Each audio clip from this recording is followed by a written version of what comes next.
Oh boy. Hello.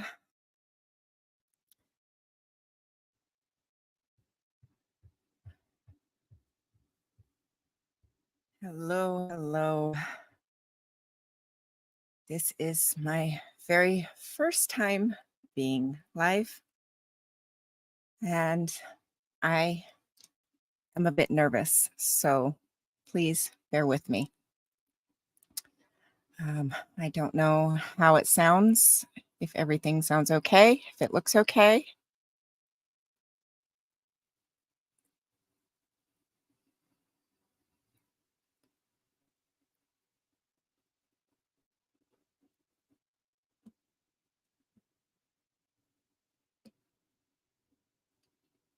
Okay, good. Didn't know if my sound was going to be okay or not. I'm running off a data hotspot because my internet is not great.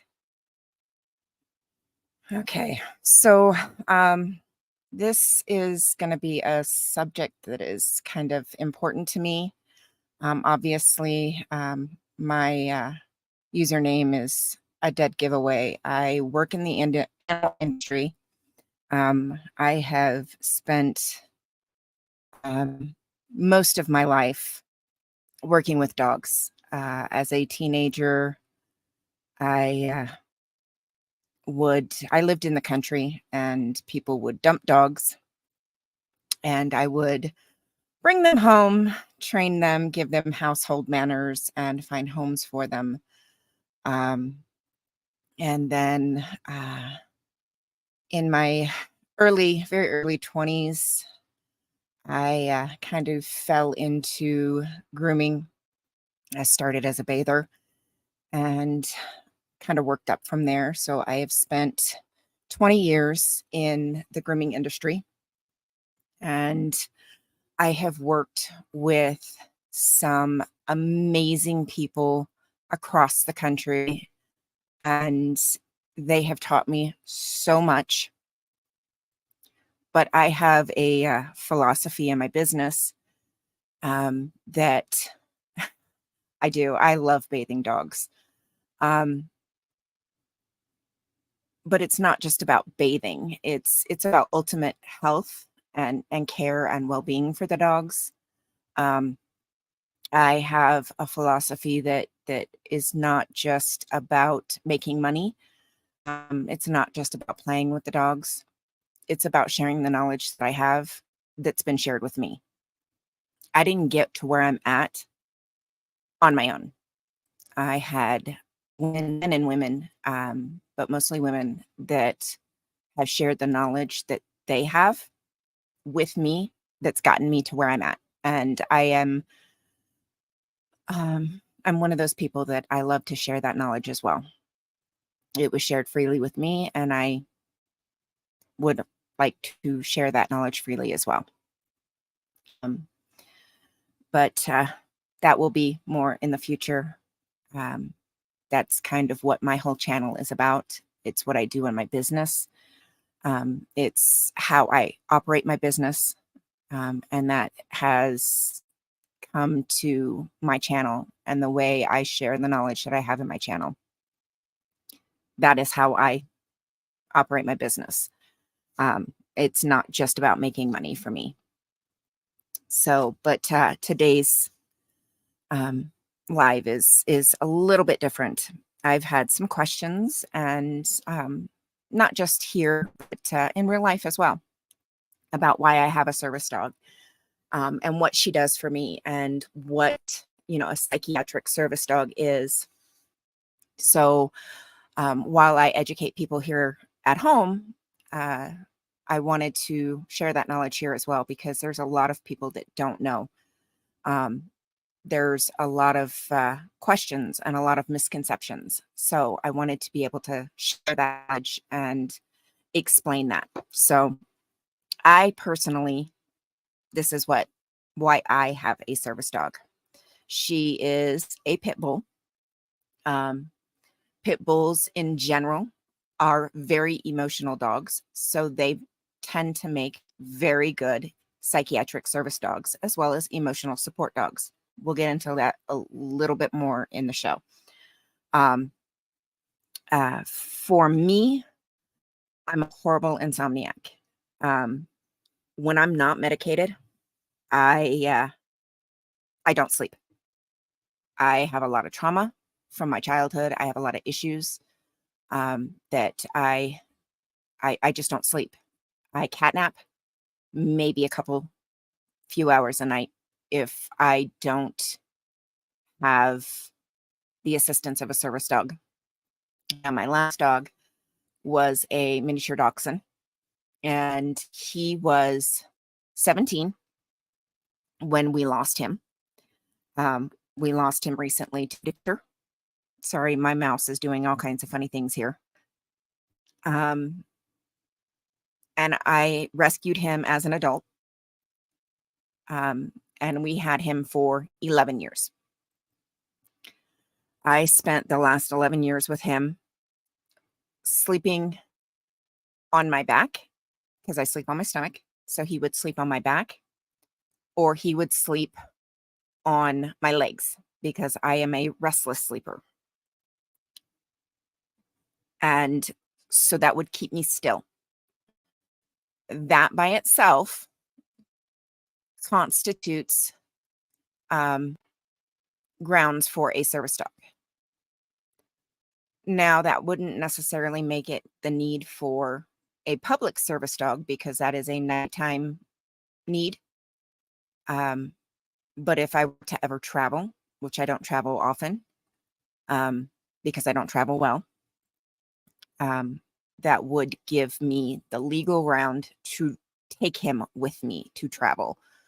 And that would give me the right to take him as a service dog for,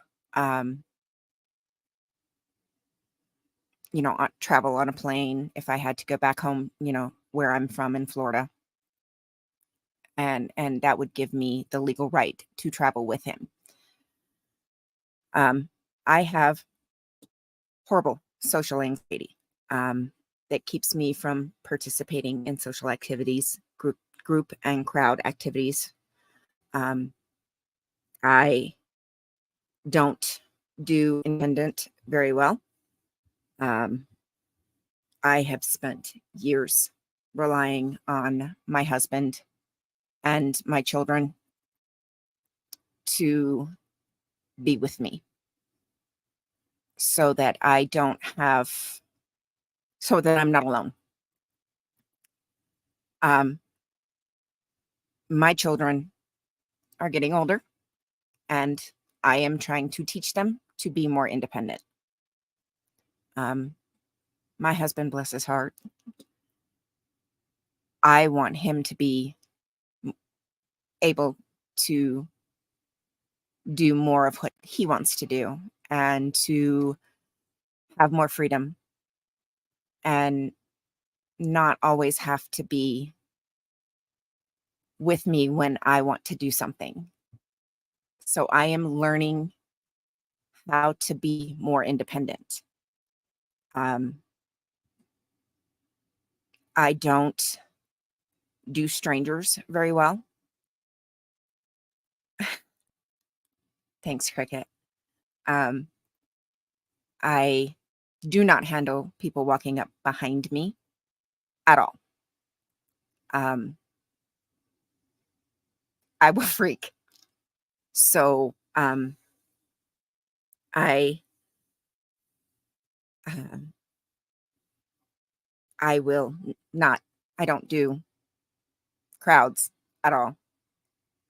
My husband literally has to hold my hand to do a crowd, to stand in line. I'm 41 years old. My husband is 43. My kids are 10 and 14. I want to show my kids how to be independent. And if this is how I can learn how to be independent, then this is how I'm going to do it.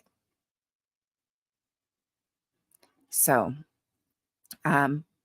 so that is the psychiatric part of what Mona does for me. She is a dual purpose service dog. So she is also a mobility service dog. I have this year been diagnosed with joint hypermobility syndrome. Now, this is a connective tissue issue in the body, and it can come up differently and react differently in people. In my case, the way it affects my body is balance mostly. Just in the last 20 years, I have broken 3 major bones in my body. Just 4 years ago, I fell and broke my tailbone severely. I have broken my arm and I have broken my foot from falling. That's not counting all the times that I have fallen and all of the lumps, bumps, bruises, sprains, strains, scrapes, and scratches. That's just the 3 major broken bones. So with the major reconstructive surgery that I had earlier this year, I had a major female prolapse that the hypermobility contributed to. And there was so much damage that they had to do a full reconstruction and put everything back where it all belongs. And my doctor, even though I am technically outside of the recovery period, my doctor is still very concerned that if I fall this winter in the snow and ice, that I could mess up potentially the reconstruction that was done. It's not ED, but it's just a couple steps before ED. But yeah, in the same family. So, very similar, just not quite as severe as E. But in my case, balance is yeah, pretty much. Pretty much. Basically losing all my innards. Everything. I was out of work for 2 solid months after surgery. So it was a full recovery. Worst surgery I've ever had in my life, and I've had 2 C-sections with no pain medications. Not fun. So the hypermobility can also cause widespread pain, chronic pain. So that is another condition that I struggle with, widespread chronic pain. There's not much I can do to make anything better. I can manage the condition,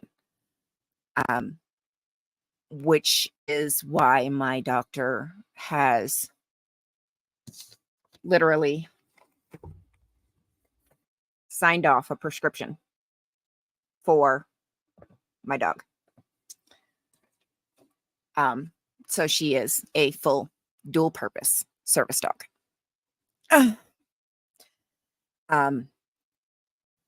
So that is why I have a service dog.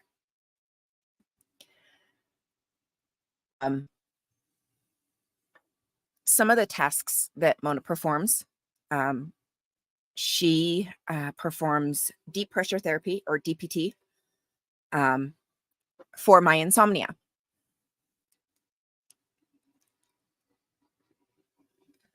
I have not started a collagen therapy yet, because we had some other issues that we needed to handle first. The first one being the surgery and the reconstruction. Thank you. I love my purple hair too. We needed to get the surgery done first, and then we're kind of going one thing at a time. I had some other issues that we needed to get under control before we even tried anything else. And a huge part of it was my sleep. I have spent 30 years being a horrific, and I do mean horrific, insomniac. Um, Even with my other dog, my dachshund.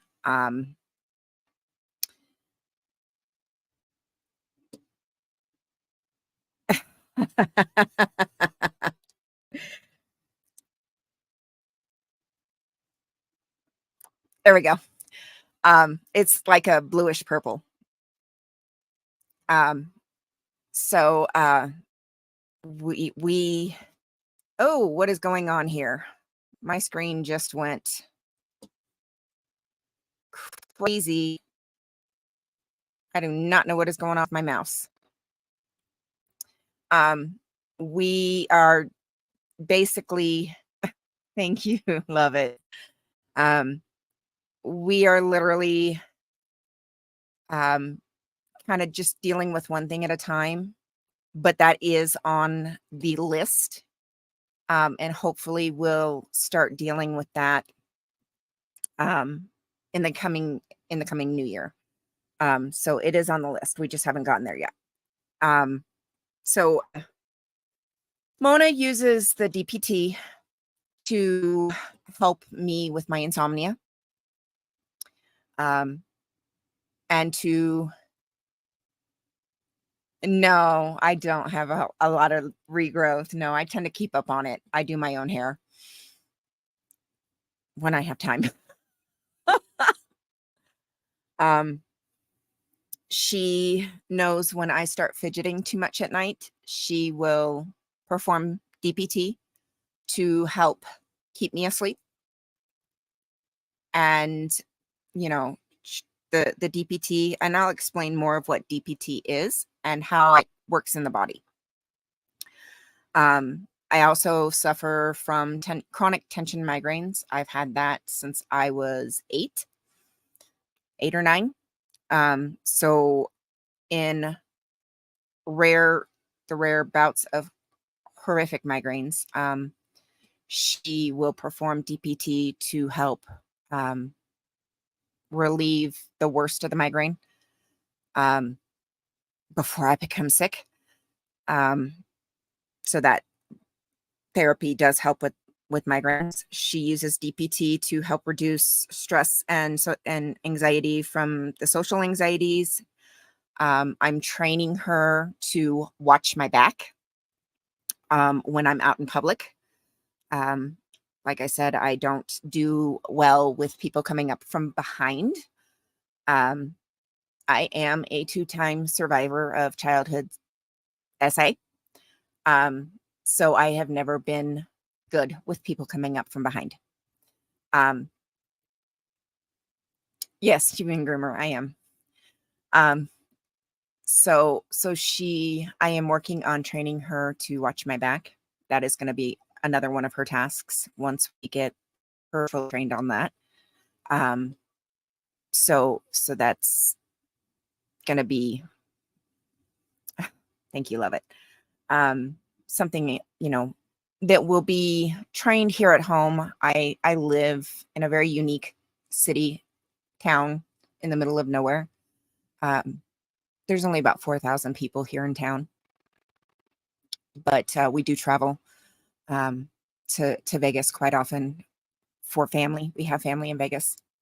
When we need major medical, we go to Vegas. Major shopping, things like that. We'll go to Vegas to visit family and do what we need to do. And I will be for several days before we go. So it's not good when we have to go to Vegas. So, but it is what it is.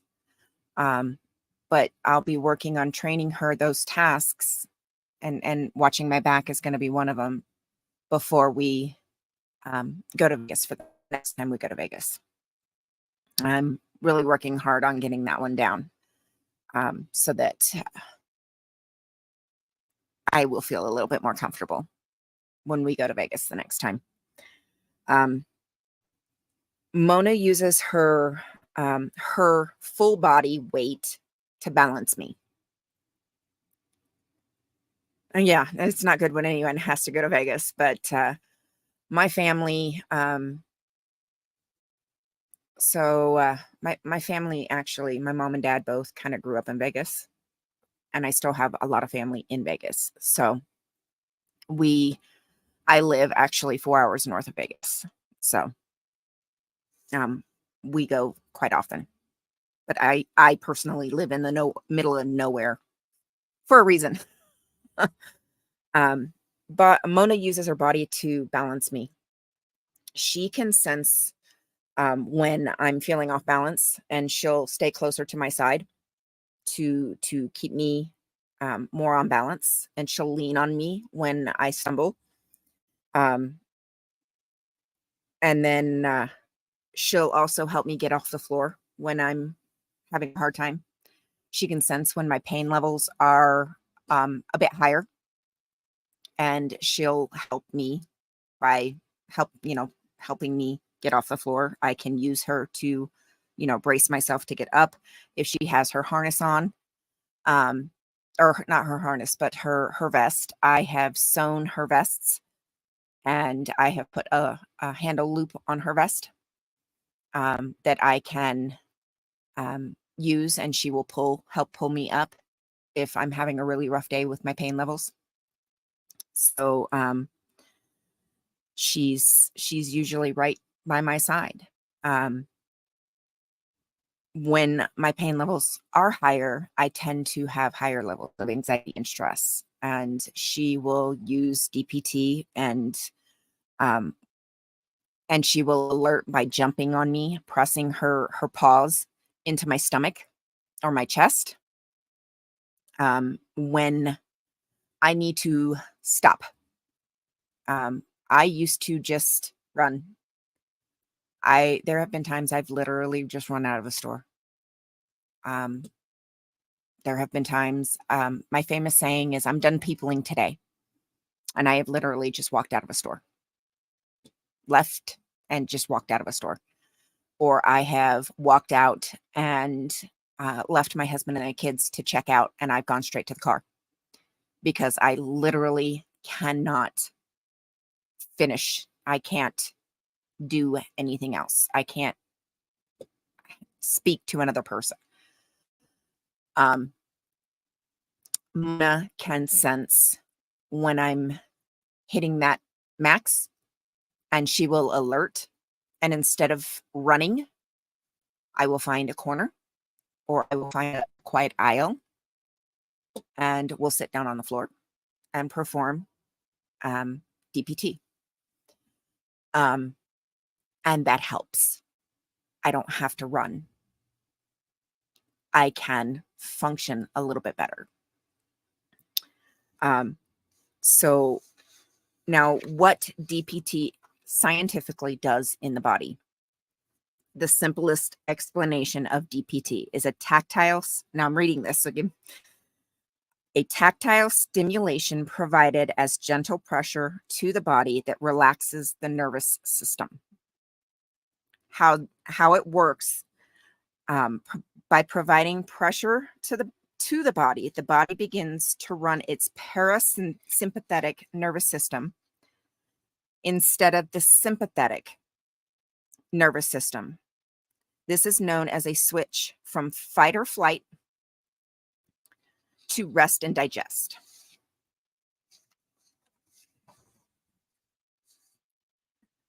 So just some of the issues. Yes, basically chow. Cricket. She's basically a weighted blanket. I had tried those in the past. They did not work well for me. She is instinctive, and she can sense things before I even realize it. Where weighted blankets, you'd look kind of silly laying on the floor in the grocery store with a weighted blanket. Not so much with a dog. So, but dogs are very intuitive. Our bodies, every emotional reaction in our body, we have a hormonal response to that. And dogs can smell that hormonal response, and they can pick up on the slightest change in body scent. Yes, basically. They can pick up on the slightest hormonal change in our body long before we even register that change. And that's basically what she's doing. Is she will tell me before I even realize. She's alerting to me a lot of times 10 minutes before I realize I'm even getting close to hitting my max levels.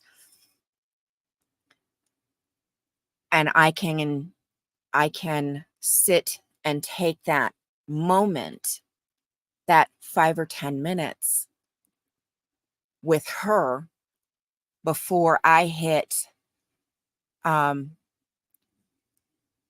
before I hit my max and I have to leave the store.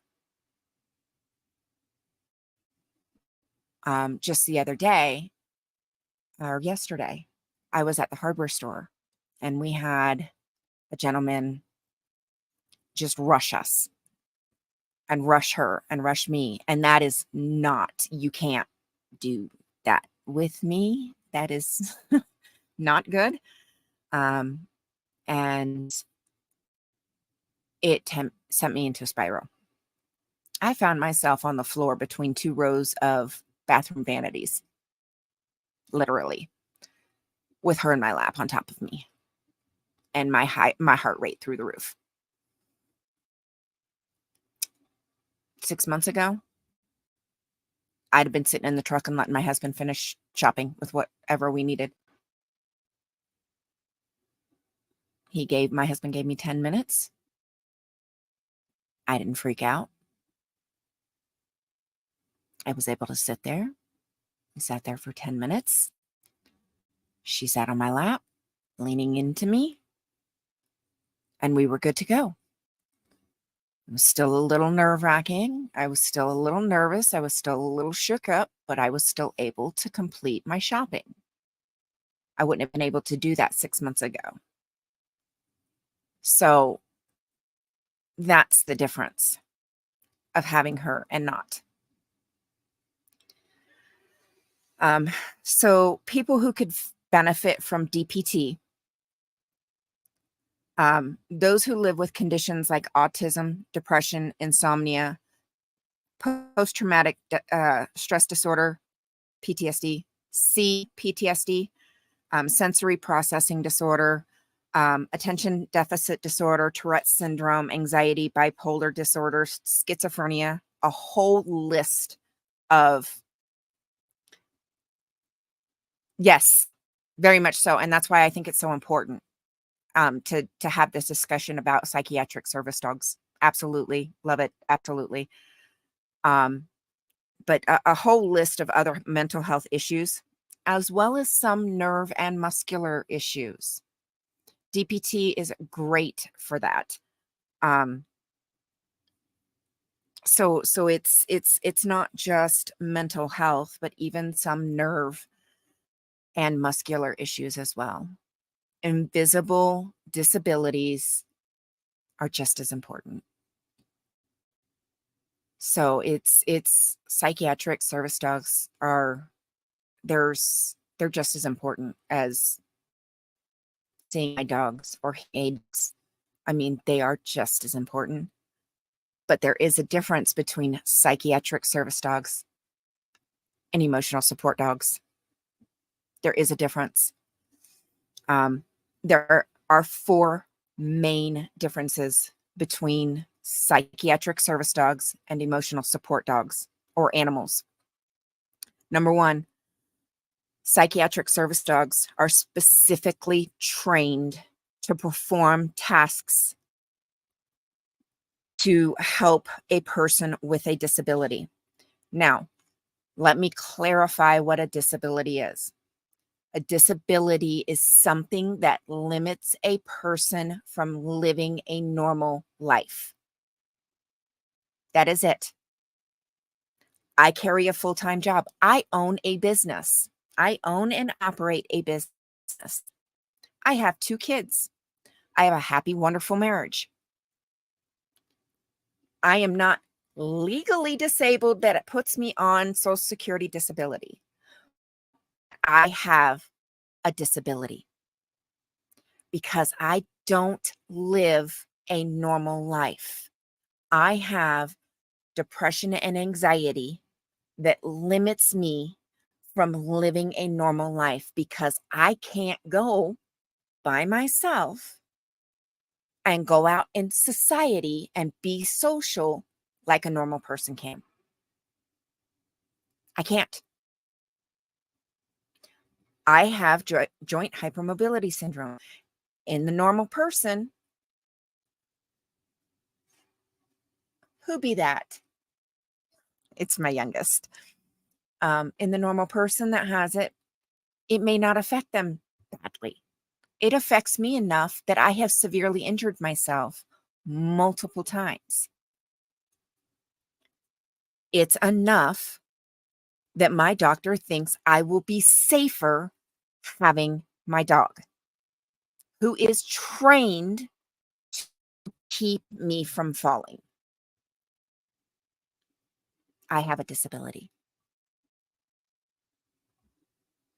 That's what a disability is. So a psychiatric service dog is specifically trained to perform specific tasks to help with my disability. An emotional support, Scooch. Scooch. Nope. Oh, one phone. Nope. No, you don't need my phone. Can I step in time? Oh, give me a minute. I was trying to be sneaky. Yo, you were trying to be sneaky. I was trying. Are you guys going to bed? Or are you just hanging out for a little bit? Playing Among Us. Oh, okay. And I was the imposter. Uh-oh. And it cut off me. Uh-oh. Um, Chromebook. Okay, gotcha. and if you want, you can do the tablet too. No, one or the other, kiddo. Okay. All right. Love you. Mwah. Okay, kick rocks. I read it. Nope, kick rocks. I read it. Yeah, okay. Mwah. Good night. Love you. Love you. Again. We'll watch where you're going, Goofy. So there's a big ginormous box of 20 pounds of trees. I know it's a big box of 20 pounds of treats. It's Christmas treats for all my clients at work. Yep, and treats for our dogs for Christmas. Love you, babe. Sorry about that. All right, where was I? Oh, ESAs. ESAs, emotional support animals, only provide yes. Mona is but mom, yes. Mona is dual purpose. So she is psychiatric as well as mobility. So medical, yes. So she's dual purpose. Emotional support only provide companionship and comfort. So they are not trained to complete or perform specific tasks for the owner or handler. Number 2. Oh, I don't know what's going on with my mouse.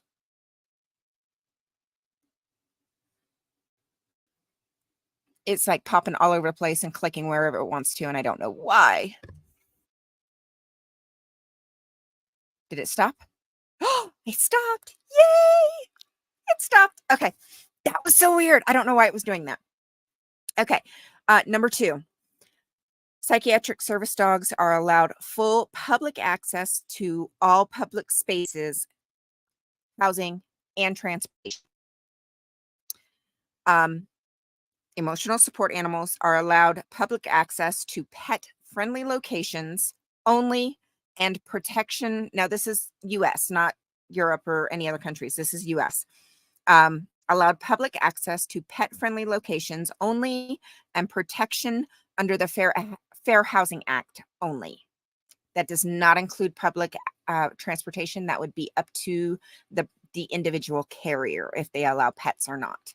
So they would fall under pet requirements and restrictions, except for the Fair Housing Act. That is it.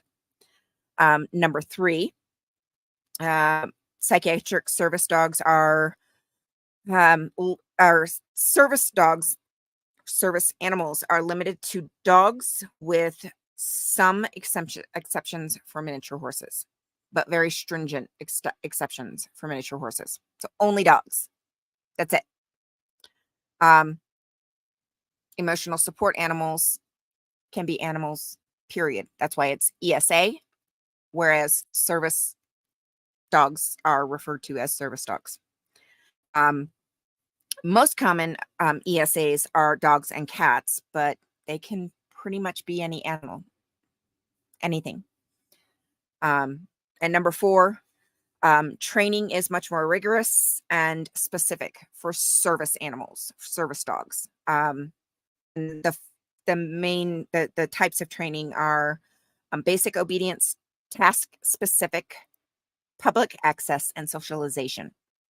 Whereas for emotional support, it's basic obedience as you would for your normal pet that you would have in your home. What do you mean by no helper monkeys? I don't understand.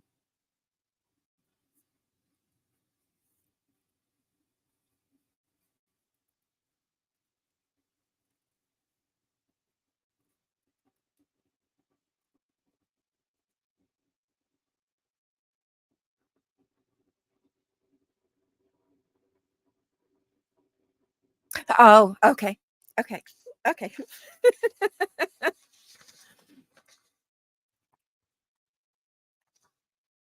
So that's just a few things.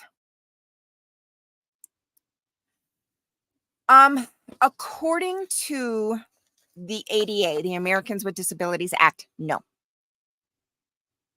Not for service animal, but they could be emotional support. Because that's what we're going to go over next. According to, yeah, only dogs.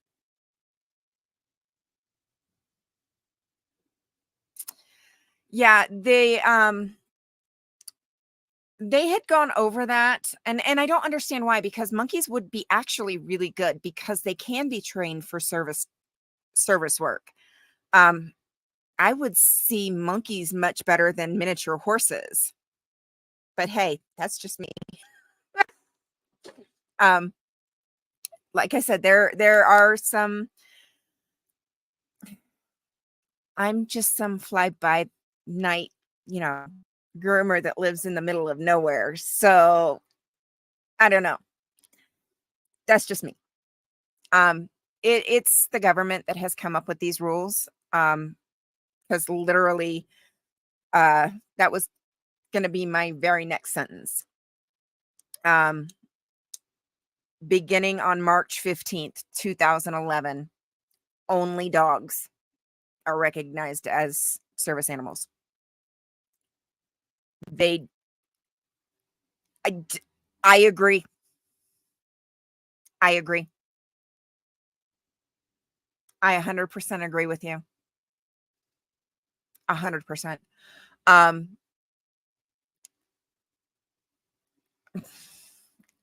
Cat got my tongue on that one. I 100% agree with you. Monkeys would make sense. Absolutely. Absolutely. Much more so than miniature horses. Yeah. Okay, so that's the thing. In the US, all you need is to have your doctor has documented in your medical file that you have a condition that falls under the ADA's, the Americans with Disabilities Act. classified, listed disabilities. Okay. And that dog, and you are training a dog to help you cope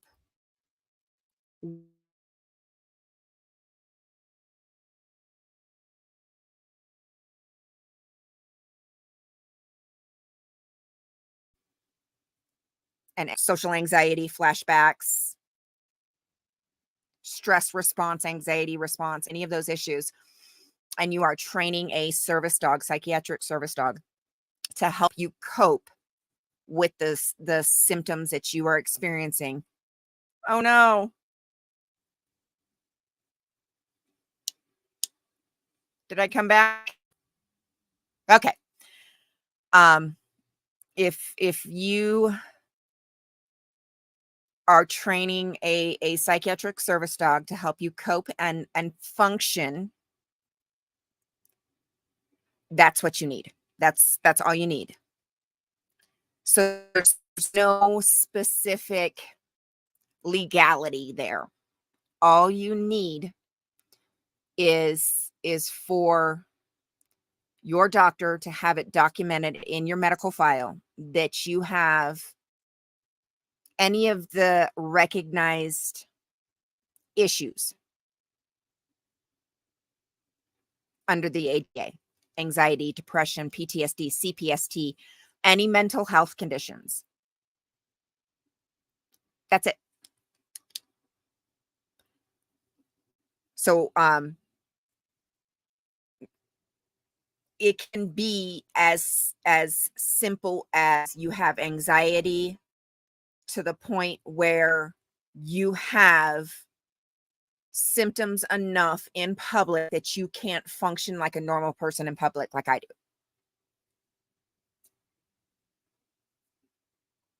That's it. That was my issue.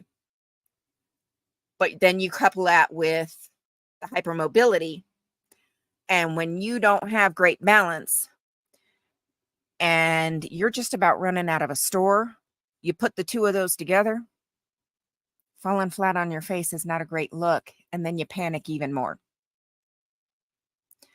So you combine all of my issues, you put one, it's not a big deal. You put two, it's not a big deal, and then you put three.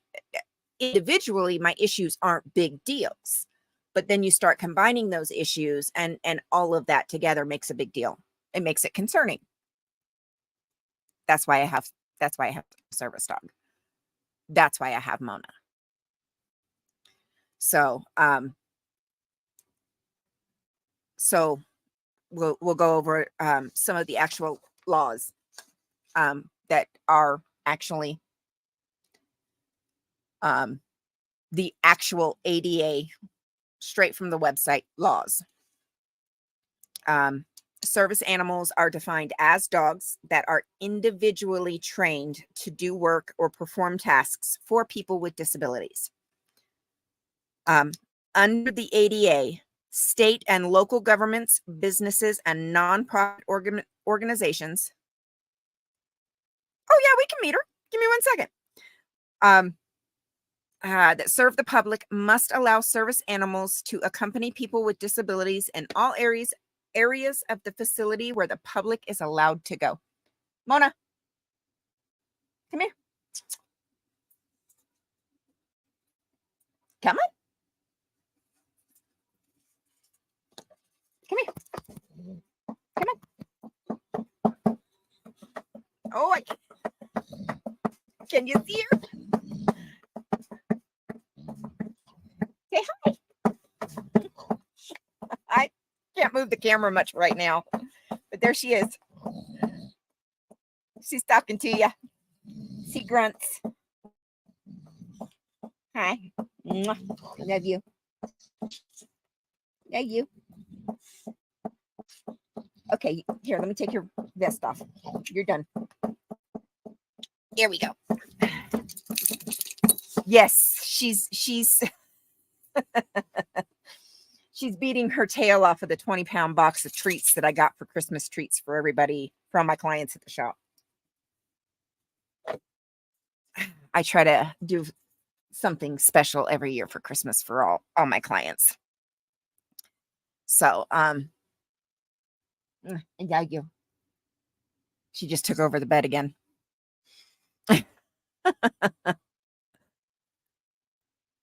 And yeah, you. So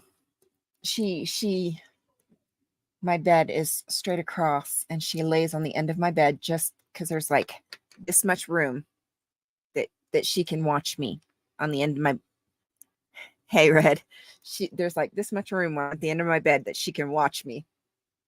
And that's where she lays until I go to bed. And she will sit there and stare at me all night until I'm ready to go to bed. So, okay. All right. So this is what service animals are. Dogs with very stringent and tight exceptions for miniature horses. Again, I still don't get that one. But hey, I'm not the government. I think monkeys would be a better one for that. Any breed, any size. And they are specifically trained to perform a task directly related to a person's disability. What service animals are not. Are not required to be certified or go through a professional training program, which means service dogs can be owner trained. You do not have to go through a professional trainer. You do not have to go through a professional training school. You can owner train your dog. They are not required to wear a vest or other ID that indicates that they are a service dog. More often than not, we do that out of respect. We do that to limit and avoid interacting with people. Unfortunately, in many cases, it doesn't work. But we don't have to mark our dogs as service animals. We do that to try to avoid any issues. Emotional support or comfort dogs are not service dogs. Providing emotional support or comfort is not a task because it's not related to a disability. We kind of covered what an actual disability is. So emotional support is not, just providing comfort is not the same as performing a task, like what Mona does for me when I start panicking or when I'm having, when my heart rate shoots up because I'm so stressed out that I'd rather run, like what happened yesterday when I found myself hiding between.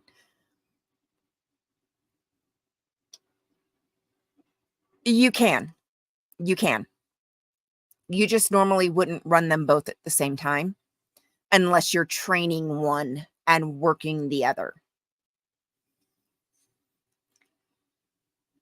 If you are working at a business or state and local government facility and it is unclear whether someone's dog is a service dog, you may ask 2 questions. You can ask if the dog is a service animal required for a disability. You can't ask what the disability is. You can simply ask if it is a service dog required for a disability. And then what work or task has the dog been trained to perform? You're not allowed to request any documentation that the dog is registered, licensed, or certified as a service animal. And you're not required that the dog demonstrate its task or inquire about the nature of the person's disability.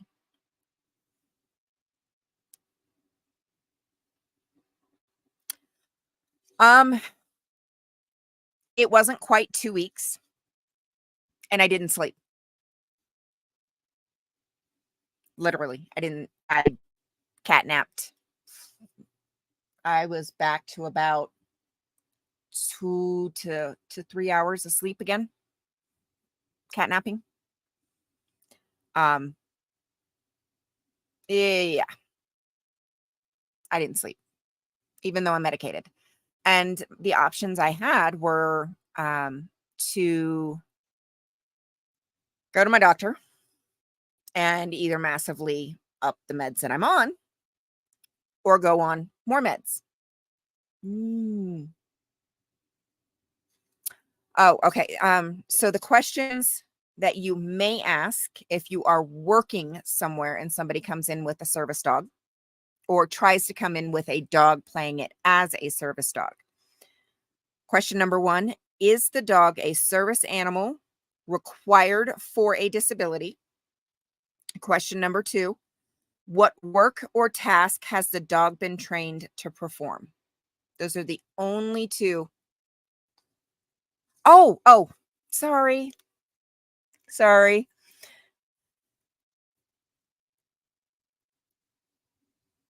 Yeah. So, Lovett asked if people can have 2 service dogs at the same time. Um, Typically, you wouldn't unless you have one that you're working and one that is training. Um, and that's just because sometimes it can be a bit much because so many people are running so many fake service dogs. Um, so it's usually easier to run one service dog at a time, unless you're training a new one. And then she also asked how I handled the lapse time between losing my dachshund, who was my first service dog that I had for 11 years, um, and from when I adopted Mona. Um, I didn't sleep. That is a big task that Mona performs for me, and that's what Pogo, that was my dachshund's name. Um, that's what Pogo did for me. Um, Pogo was my service dog, but being that he was a miniature dachshund, I did not use him as a public service dog because he was so small. So he was at home, and he was sleep therapy is what I called him. I used him for sleep therapy. Uh, but losing him, I did not sleep at all. I would doze off for, 15, 20 minutes at a time, off and on throughout the night. Yeah. Was not a good almost 2 weeks until I just kind of was, yeah, no. 30 years of not sleeping very well. And then this past year sleeping and then losing him and not sleeping again. No, we weren't going back to that. So, and then our other dog, I also have a schnauzer, George. That is my youngest's shadow. And he's 5. He's never been a solo dog. And he also was not handling being a solo dog for the first time. He was not doing well at all. So we went to the shelter and we came home with her. So yeah. So oh, this is another one. Since many of you work, this is also something that I wanted to cover so that I'm covering both sides of the equation. What we can do under the ADA laws as far as handlers of service dogs, but also what businesses and workers are also able to do. You guys can ask service dog handlers to leave. There are things that you can do Um, you're just not all these people that come in with fake service dogs that say, "Oh, you can't make me leave," and these dogs are out of control. There are things that you absolutely can ask some of these dogs to leave. Okay. So I'm making sure that I'm playing devil's advocate here and letting you guys know the laws on both sides of the fence here, because fake service dogs are a huge problem for everybody, not just us, as far as real handlers that need the dogs, but also for the businesses. So I want to make sure that I'm hitting both sides of the fence and let you guys know what your actual rights are on both sides. Um, as a business or you know, owner, whatever, worker, um, you absolutely can ask somebody to leave. Thanks, Red. Thanks. And if you have any questions, please ask. I will answer them the best I can. You can absolutely ask a service dog handler to remove their dog if the dog is not housebroken. If the dog is defecating all over the premises, you absolutely can ask them to leave. FYI, it is their responsibility to clean up after their dog as well as sanitize. You are not responsible to clean up after their dog, period. You can absolutely ask them to leave and remove their dog from the premises. Oh, I'm good. I'm good. I'm probably going to be up for a while. If the dog is out of control and they cannot get the dog back under control, if it is causing a distraction to the flow of business, you can absolutely ask them to remove the dog from the premises. Absolutely. It's not going to cause a problem. And if you can get that on film, because they will probably try to file a complaint with the ADA against you when you have them removed, get it on film. Cover your behind. Because these laws are written into the ADA law. They cannot have a service animal defecating on the premises. Period.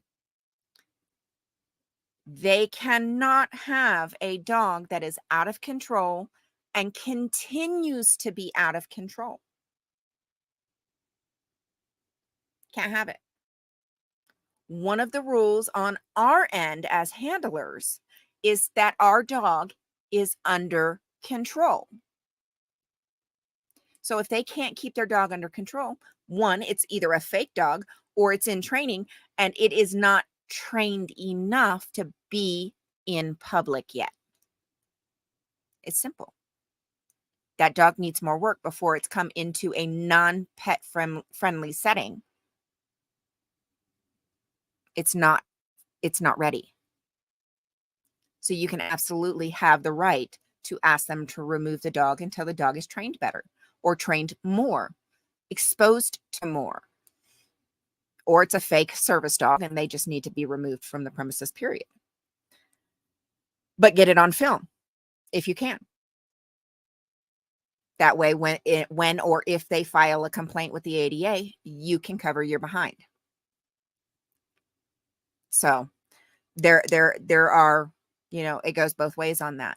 But fake service dogs are such a problem for both sides of the equation right now that we just need to make sure that for those that have real service dogs and for businesses, that businesses aren't continuously being taken advantage of, that makes all of us look bad.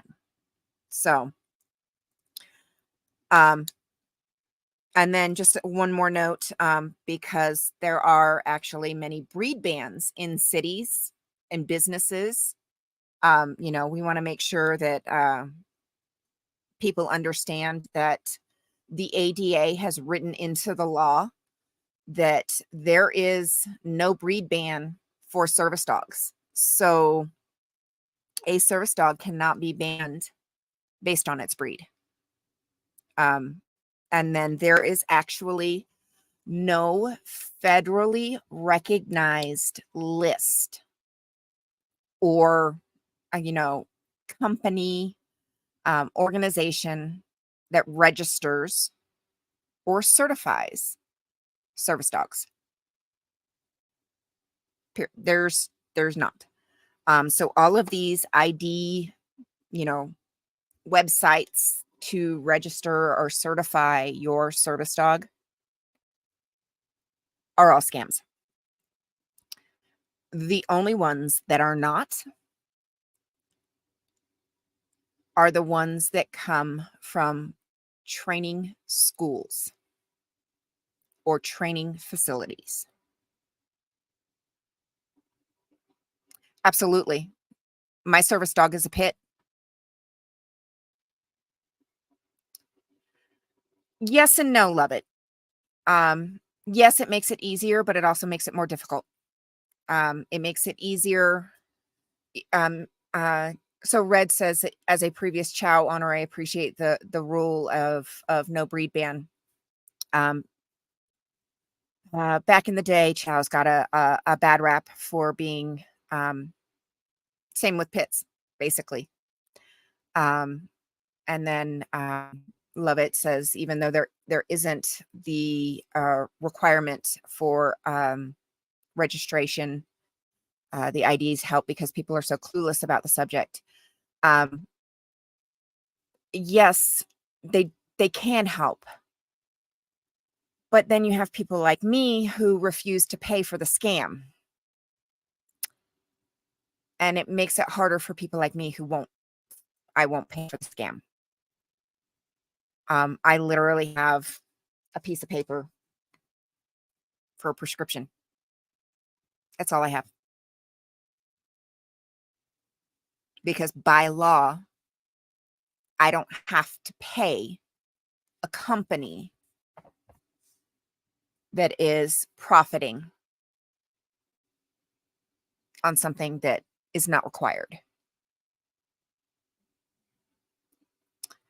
I am a certified groomer. I am also a certified trainer. I am training my own dog. Should I be penalized for that? Because I'm not going through a school. Ciao. That's the way I look at it. Should I be penalized for not going through an actual school or training facility?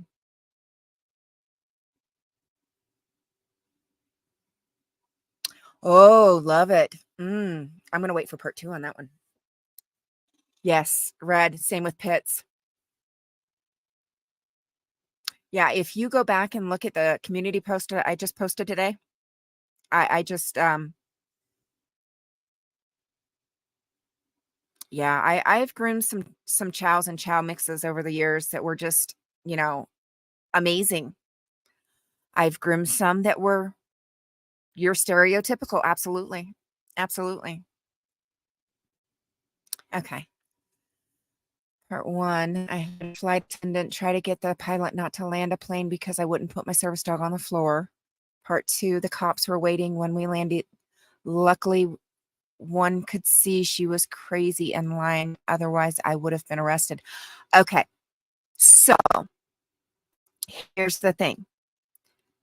By law, part 3, the ID scam. Yes, help the cops take me serious. Okay. So, okay, my mouse is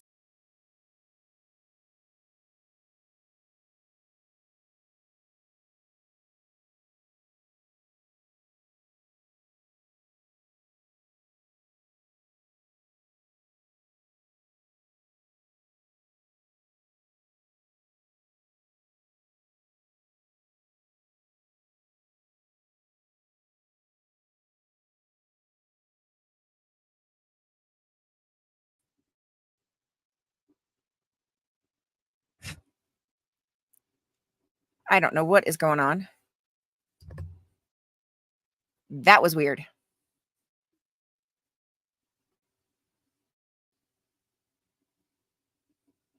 I do not know what's going on.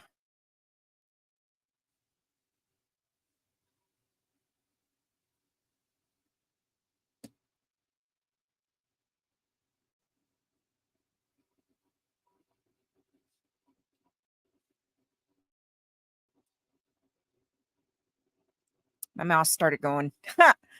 My mouse started going nuts. Wow. That was weird. My mouse is like bouncing all over the. Whoa. Like it's bouncing all over the place. Like it's clicking on its own and stuff. What in the world? Oh, that's so weird. And then it stops and then it starts again. That's so weird. What is happening? Okay. Yeah, right?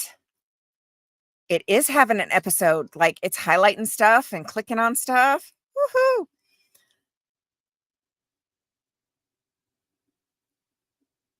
Yeah, that's weird. I don't know what she'd be doing, but she's like dancing all over the screen and stuff because it's purple. So it's a she. Yeah. Hmm. Okay. All right. You can just behave now, little girl.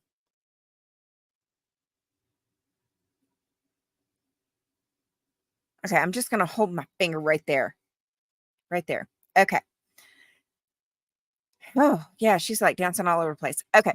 So, according to federal law, because the ADA, the Americans with Disabilities Act, is federal law, um, there is no. Oh, hi, Seventh. There is no registration, period. None. Registration is not required. There is no IDs required. So I literally copy and pasted this directly from the ADA website. And you can see I literally copy and pasted this from the website. Required certification or registration of service dogs. Business, state, local governments. That includes airlines. The only thing airlines can do, I know they fall a little bit different. I know. The only thing airlines can do, because they do fall a little bit differently, the only thing that they actually can do is require health certificates. That's it. That's the only thing that they can do is health certificates.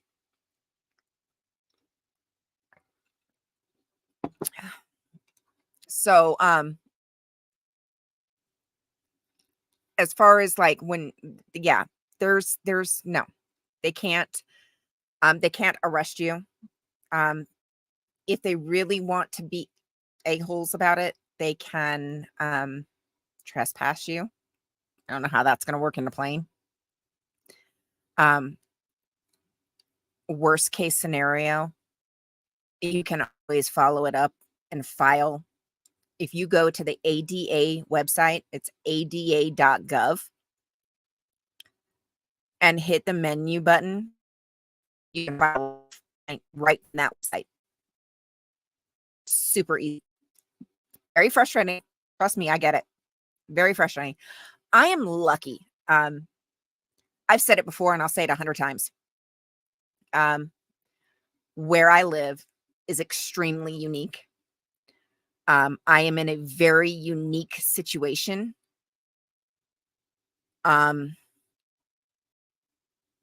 Pretty much everybody in town knows me. Being a business owner here in town helps that a lot. Pardon Part 4, the stewardess claimed that I hit her. I was at the window. She was in the aisle. My arms out. Yeah, right? Yeah, that's insane. Yeah, no. Absolutely not. Absolutely not. That right there, things like that is a big reason why so many handlers actually record themselves now when they go out in public for reasons like that. Dealing with fake service dogs, dealing with the Karens that come with it. Because it's just gotten bad.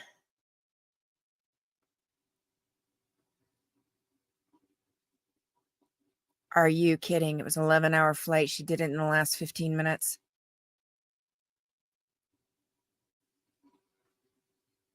Wow. Mm. Here in the States?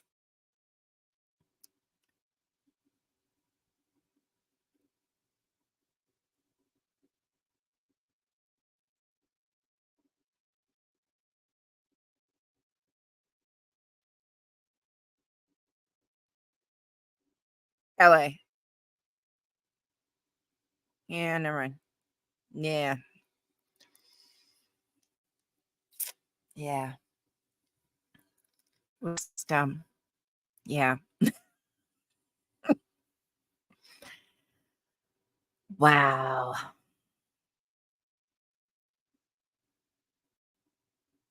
That is insane. Okay. Another thing, love it. Just a FYI. Um, oh, actually, no, this is to anybody that, um, another way to spot a fake service dog. Um, True handlers know this. You have two options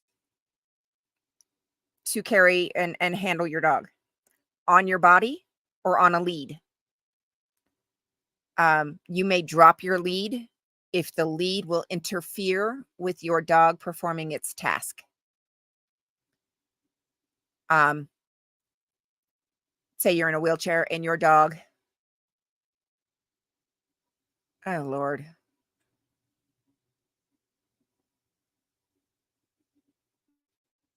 love it. Says she was harassed on the beach by a ranger. Took down the ID number. See, and that's the thing. They give the ID. They give issue ID numbers, but on these IDs, even though the ID is BS, exactly. It's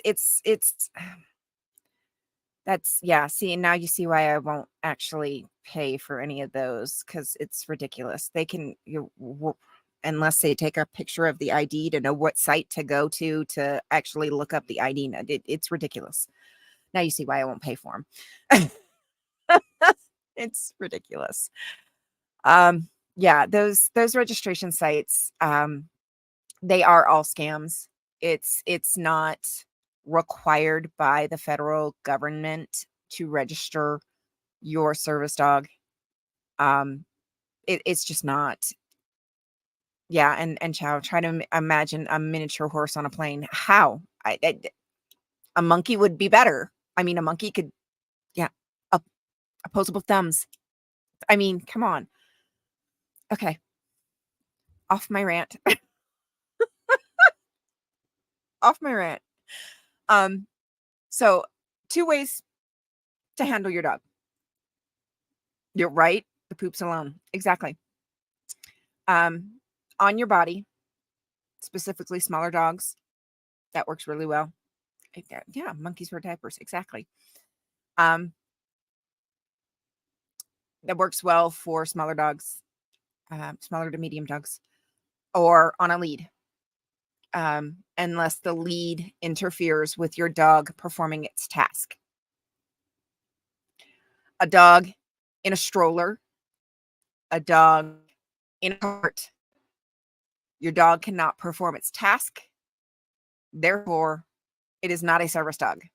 It very well may be a service dog, but it can't perform its task if it's confined to a cart or stroller. Therefore, at that moment, it's not performing as a service dog. My service dog of 13 years who came perfect for the task passed. Oh, honey, I'm so sorry. Oh, I'm so sorry. My heart breaks for you. Trust me, I get it. I get it. Yeah. Where did I go? Did I go away again? No, I just went into settings. Okay.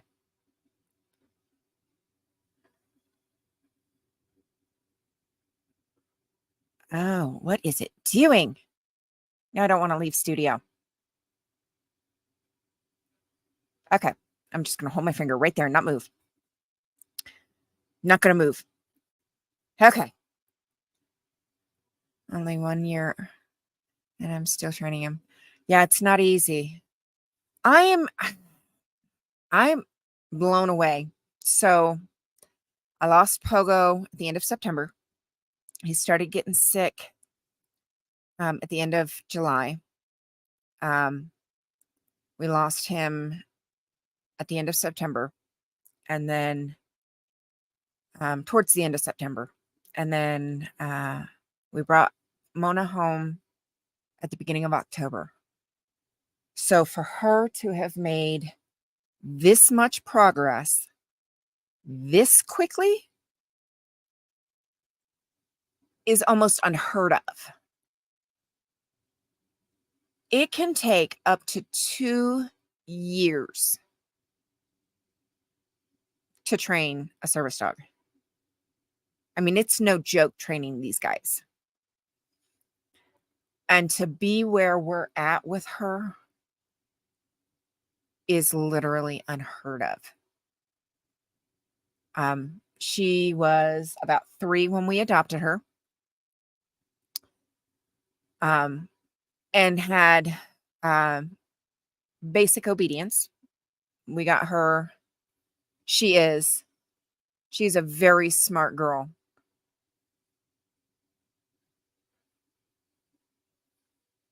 Yeah, she is a very smart girl. And the minute Cricket, the minute they opened the gate to the kennel or to the run, it was like all 4 of us were standing there. And she just beelined it straight to me and sat on my feet and just sat there for like 5 minutes before she went anywhere. And then she went and met the kids. I met my husband. Then she took off her lap and said hello to all the other dogs. And then she came straight back to me. And then we brought her inside, and she met George. That's when we brought the Schnauzer, and because he'd been sitting in the truck while we met her first. And then we brought him in, and that initial meeting went so well. I mean, I couldn't even believe it. We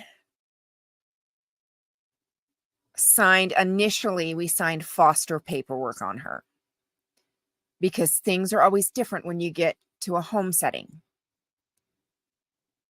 And we wanted to be responsible just in case. So we went from there straight down to my shop to give her a bath because it'd been Nevada dirt. I don't know if any of you have ever been to rural Nevada, right? Yes, Cricket, best foster fail. Which we kind of figured, but we wanted to be responsible. We did not want to go in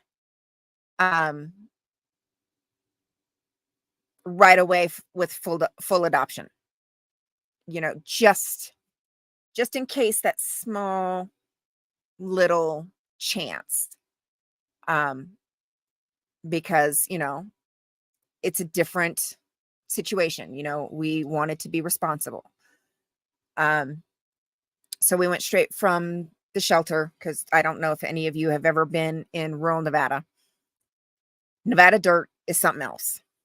Just just saying. It's horrific. It invades everything. It is horrible. Um, we're talking like horrible. So she'd been playing in Nevada dirt for weeks, because she'd been at the shelter for weeks. And so we took her straight from the shelter, straight to the shop to give her a bath. And that's when we realized, we had been told that she had been in a fight at the shelter. Um, we did not know just how bad that was. Yes, yes, Red. Nevada has their own version of dirt. Absolutely. Absolutely. And where I'm at, it's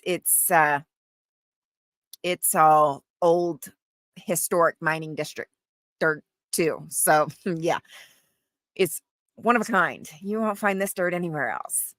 Um, so the minute I got her in the tub and started bathing her, the scabs on the top of her head started disintegrating. And she had some very gnarly, nasty wounds. Um, I immediately contacted my vet, sent her some pictures, and she was talking possible surgery. So we got her into the vet right away. That same day, got her cleaned up. Um, so it was a good thing that we actually took her under foster, because being under foster and the fact that those wounds happened at the pound, at the shelter, um, those costs, if they had gotten extensive, would have been covered. The vet would have not forced us to pay all of those costs. So, um, once she was fully healed, um, which took almost a month, I went back on November 1st and signed the adoption papers. So she is mine. Outright, she is mine. So, yeah, she's mine. She ain't going nowhere.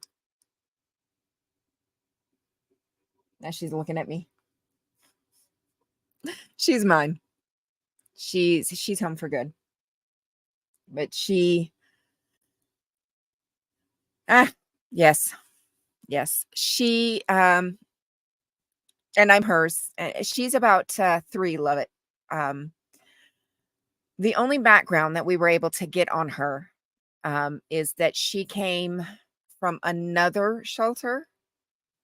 A gentleman adopted her from another shelter, had her for about a month, and had a widowmaker stroke. And she ended up, now I don't know his condition. Um, I don't know whatever happened to him. Um, massive, massive, massive, massive, massive stroke. And she ended up in our local pound, our local shelter. Um, so that's really all we know about her background. Um, but she has been amazing for me.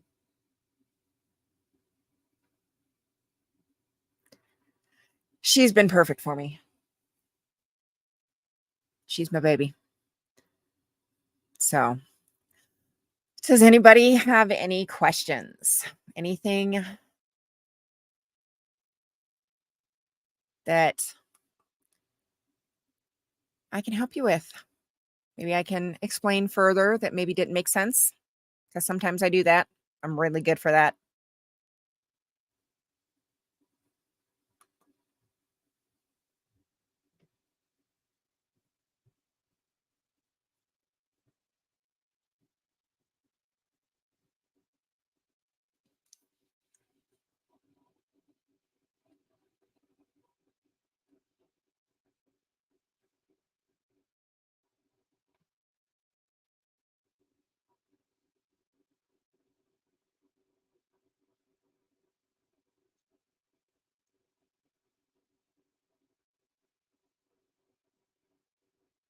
Thanks, you guys.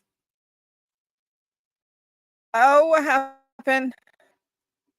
It did it again. Dadgummit. Oh, search what? What is going on?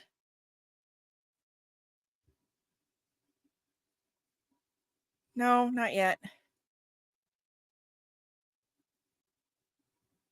Thanks, you guys. I appreciate it.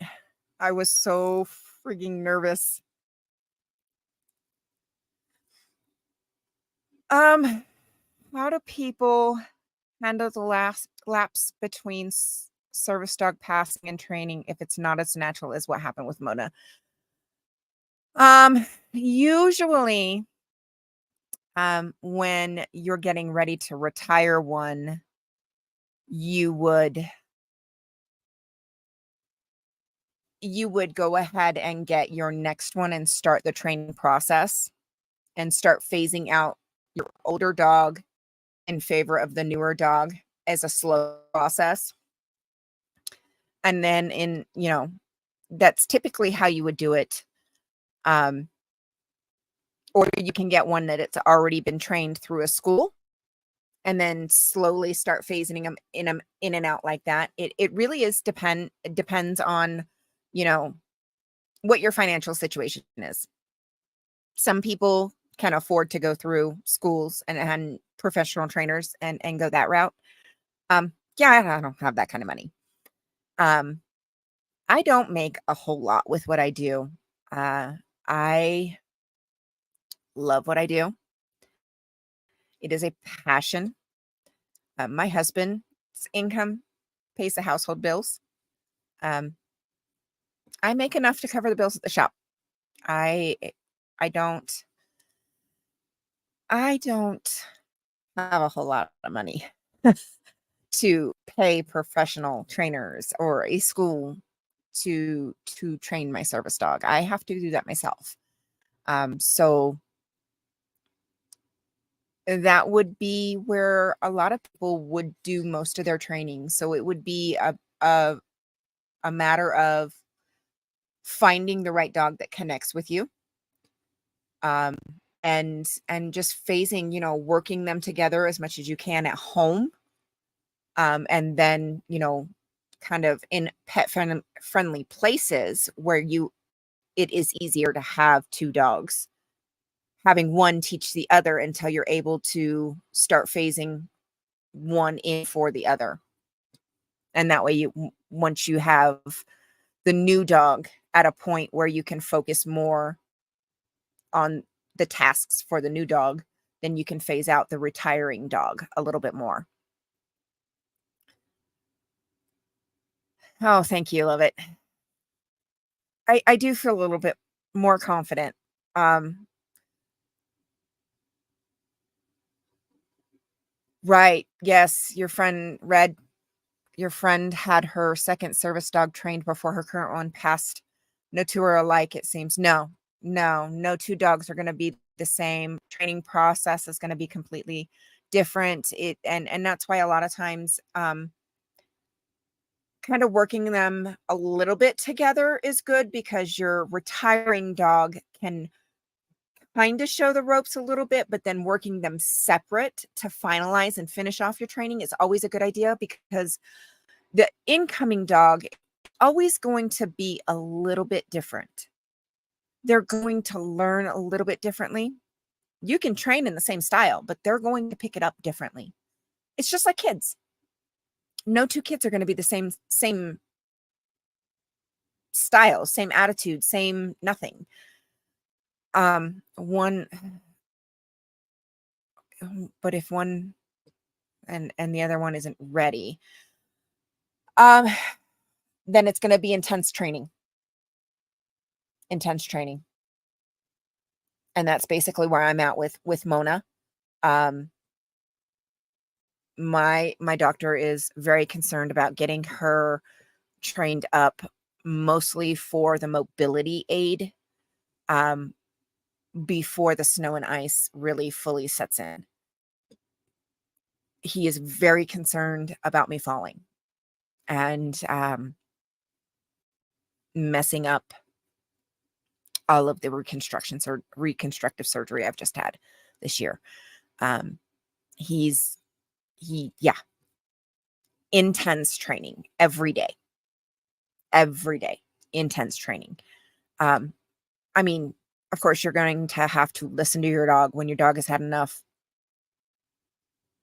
give him a break. But yeah, intense training. It's going to be a lot. But it will be worth it. It really will be worth it. When you do, it gets easier. Yes. I think that's kind of what finally, whew, I just kept thinking, Cricket just did this, Cricket just did this, Cricket just did this.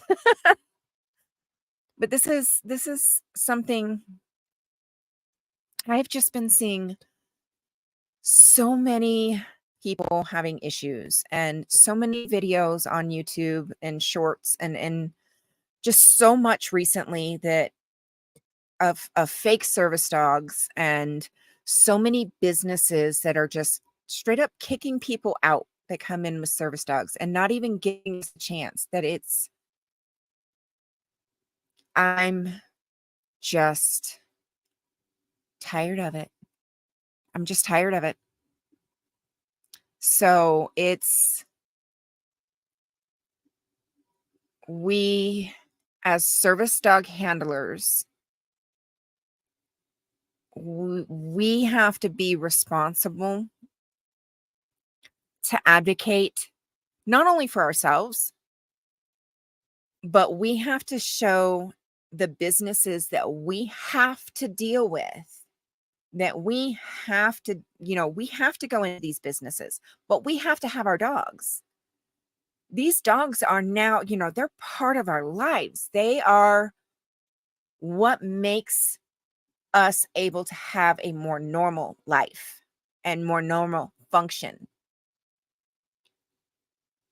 We not only have to advocate for ourselves, for our dogs, but we have to show these businesses that we respect them as well. And all these fake service dogs that are out there that are giving these businesses a hard time, that's not doing it. That's giving all of us a bad name. So my whole thing is making sure that we all know the legit, the real service dog handlers, the real service dogs. We know our rights. We are protecting our rights, but we're also protecting the rights of everybody that we come in contact with. The businesses, the other service dog handlers. We're advocating for everybody, not just ourselves. And we're calling out, without calling out, the fakes. We're teaching people how to recognize the fakes so that business owners, employees, workers, they can be like, you're a fake, you need to go. So that it makes it better for those that really need it. So that people can't bring their emotional support. Oh, this is my service dog. Emotional support is not recognized as a service dog, because that emotional support does not have the same level of training as a psychiatric service dog. That psychiatric service dog is helping somebody like us who have panic attacks, or somebody who has CPSD that is going to have a flashback, a soldier that just came home. They need those dogs. Need, not want, two different things. We need to do something about this. So that's where my heart is. We need these dogs to function. Karen doesn't need her emotional support dog riding in a comfy little bed in the back of a cart in Walmart. Well, I don't have Walmart here, but you know what I mean. to look pretty, no, for that dog to bark and distract Mona, who might miss a signal, and the next step or the next 3 steps, I might fall and break my arm again, because I've done that before. That was one of the broken bones I broke. So, yeah.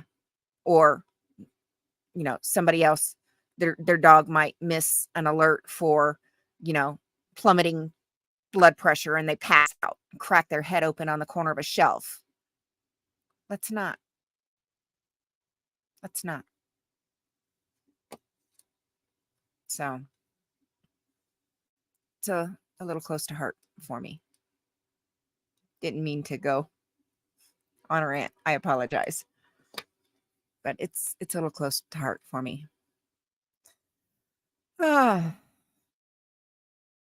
Okay. Sorry, I've got a few comments here. Let's see what did I miss.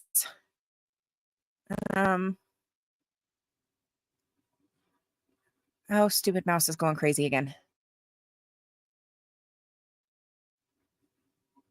What is going on? Stupid mouse.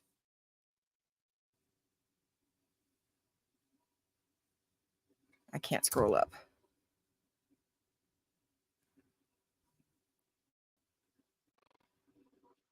Okay. It stopped. I don't know what's going on. I'm going to have to figure out what's going on with my mouse, because I have no idea.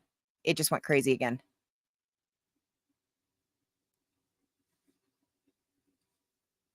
Okay. When her first, she went through depression. Oh, yeah. Yes. So dogs absolutely feel emotions. Absolutely. The only thing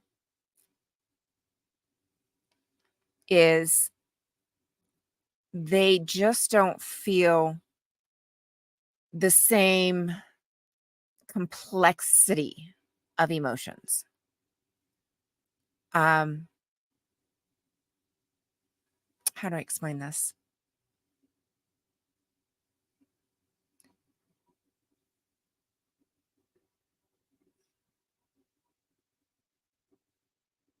Dogs' emotions are the most raw, the most base, the most basic emotions. So they will absolutely feel emotion, joy, grief, happiness, excitement. They just don't feel the complexity of human emotion. That's the only difference. But they absolutely do have emotion. Absolutely. Absolutely. I love it. Cricket. Yeah. Yeah. They remember that animals grieve just as humans do. Absolutely. And if they live together, that might be part of, yeah. And that was what happened with George when we lost Pogo. He was also suffering. I wasn't the only one that was suffering when we lost Pogo. George was also suffering. He was just not himself.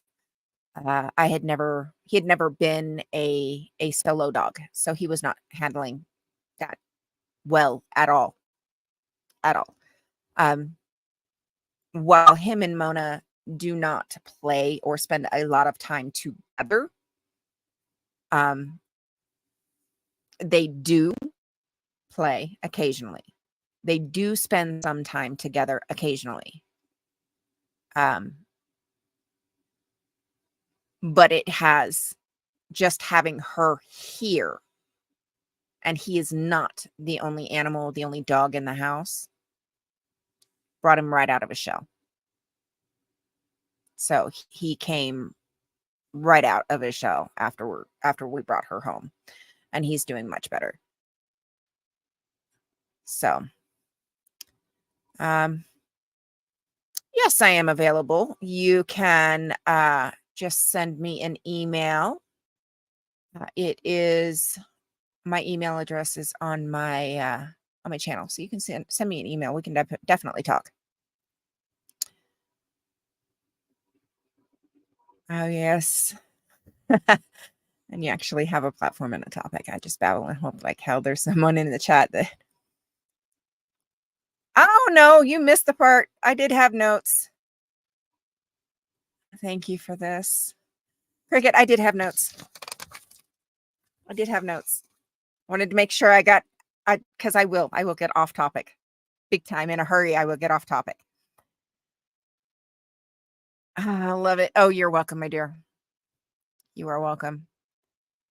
I have 2 elderly furries, but when the time is right, I'll be looking into getting a service dog. Absolutely.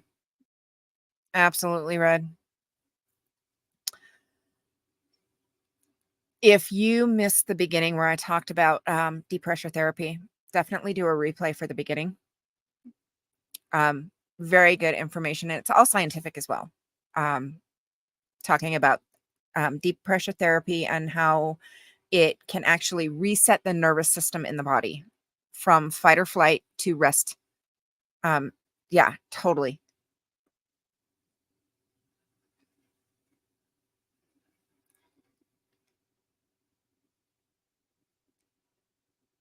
Yeah. Yeah. If you weren't here for the beginning, definitely replay for that section where I talk about deep pressure therapy, because that's actually one of the big things that Mona does for me for my anxiety and my insomnia. It's huge. When I'm really bad and my insomnia is really acting up, even with my medication. Yeah, definitely. She will actually pin me up against the wall, so my husband and I have separate rooms because of my insomnia. I also have to be warmer, because I don't cold. No. Whereas my husband, that man had his daggone window open in the middle of a blizzard, or what looked like a blizzard last year. You know, he would sleep in an igloo, in shorts and a t-shirt. I kid you not. Yeah, no, ain't happening. Ain't happening. Yes, Red. Yes, it did. Yes, separate rooms saved our marriage. Love it. He is also, with his job, he works a rotating schedule. 2 weeks on days, 2 weeks on nights, 12-hour shifts, 5 to 5. So days are 5 a.m. to 5 p.m. Nights are 5 p.m. to 5 a.m.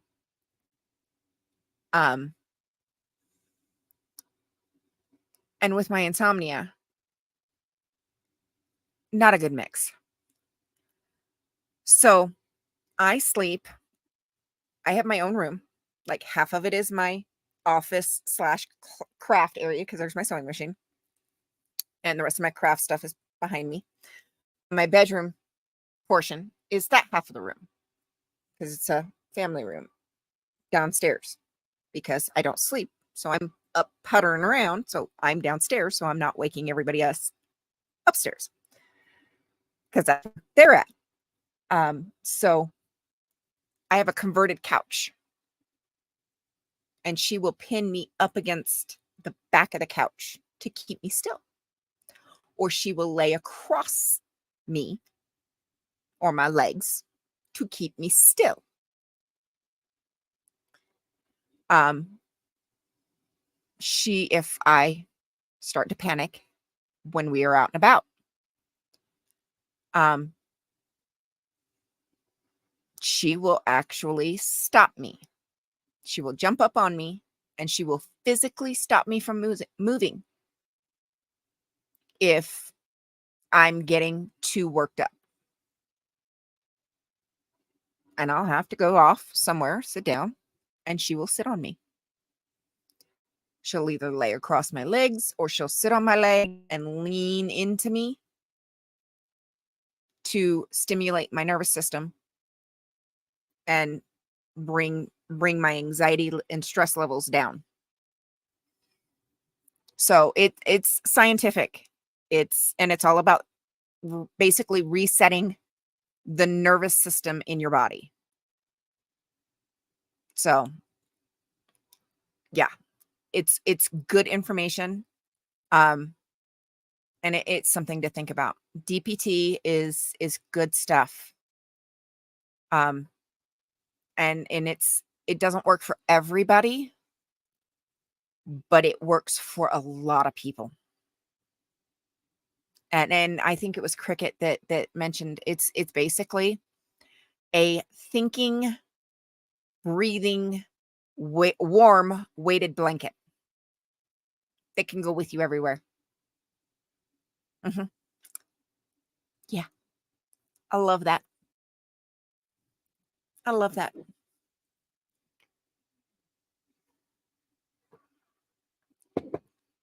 So, but yeah, think rewatch the beginning because that's definitely some good info to look into. Now, I'm not diagnosing anybody. I'm not saying it worked for everybody, but it's definitely something to look into that could potentially work for you. And I'm explaining what it does for the body and why it could work for you. So anything else?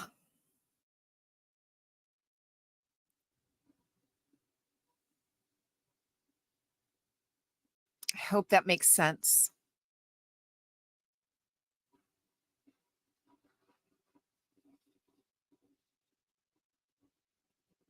Hey, Brian.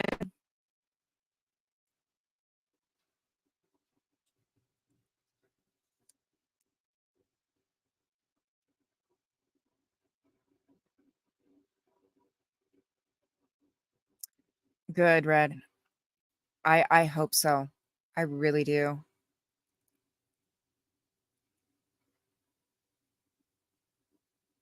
Oh, good. Good.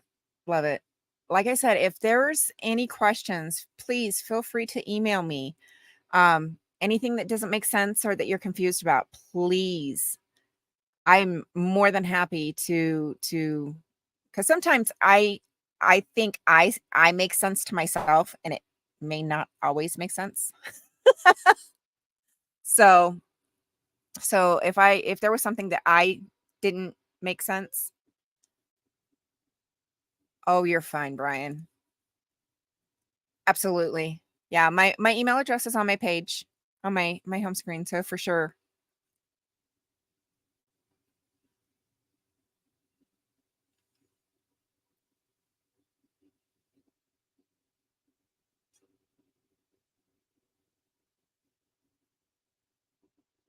Yeah, but my goal is definitely to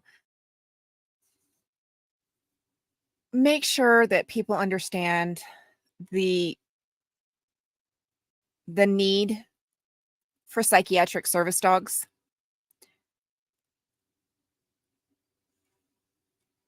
Oh, then I'll be joining you, Cricket. I'll be right on with you. Well, not joining you, but I will be in your chat. Um, but there is an honest need for psychiatric service dogs.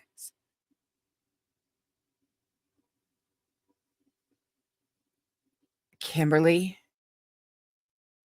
I am so jealous. Hold that thought. before I get totally sidetracked on that. No, there is a true and honest need for psychiatric service dogs. And I am just really at a point that there are so many fake service dogs and emotional support dogs that are taking away from those that really need it, like me and like so many of us that we need it. You know, I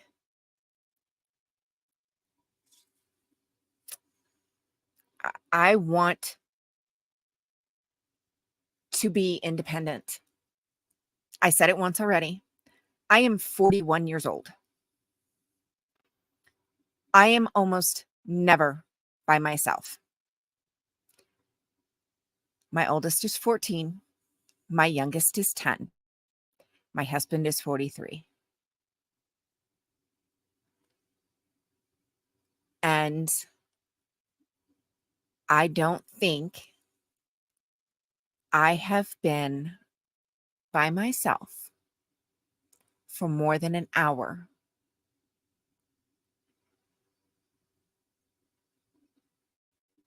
in probably 15 years.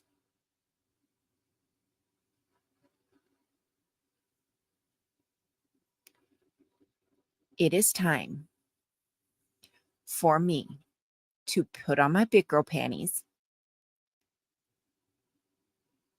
and learn how to do this so that my girls, because my kids are both girls,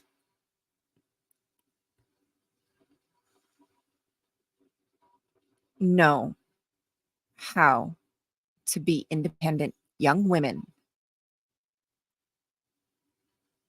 It's for them. I need to teach them how to be independent.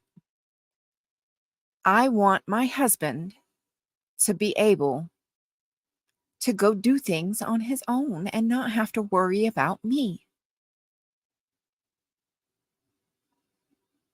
And I'm going to do that.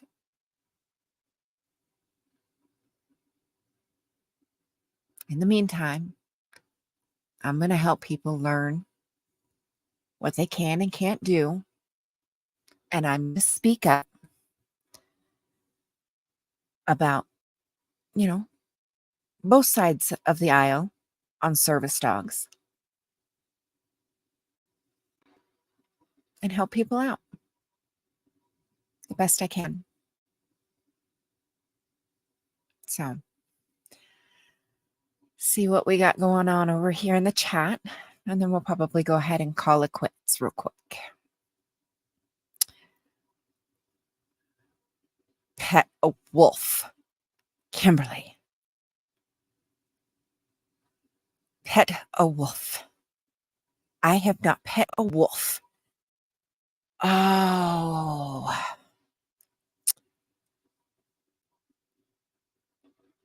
Oh.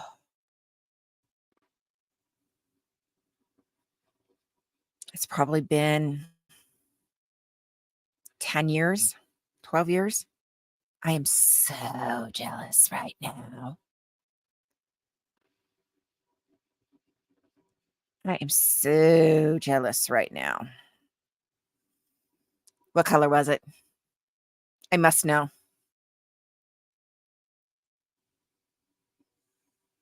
I must know. What color was it?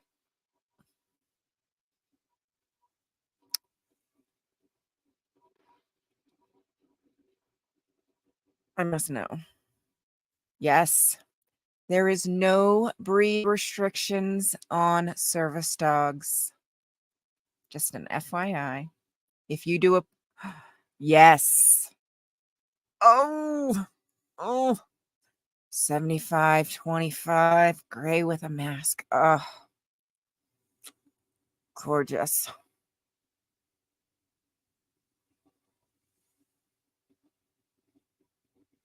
Ugh.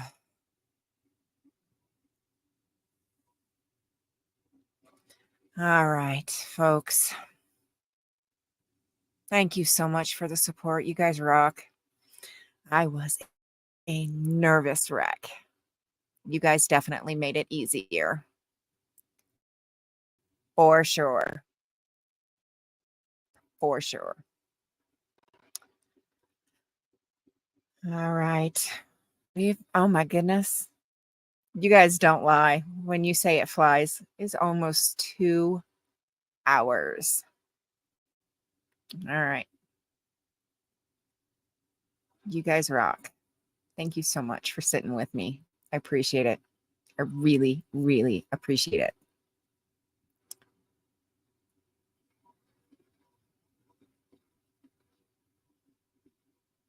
You guys are awesome. Thank you so much. Love it. Cricket, Red. You guys are awesome.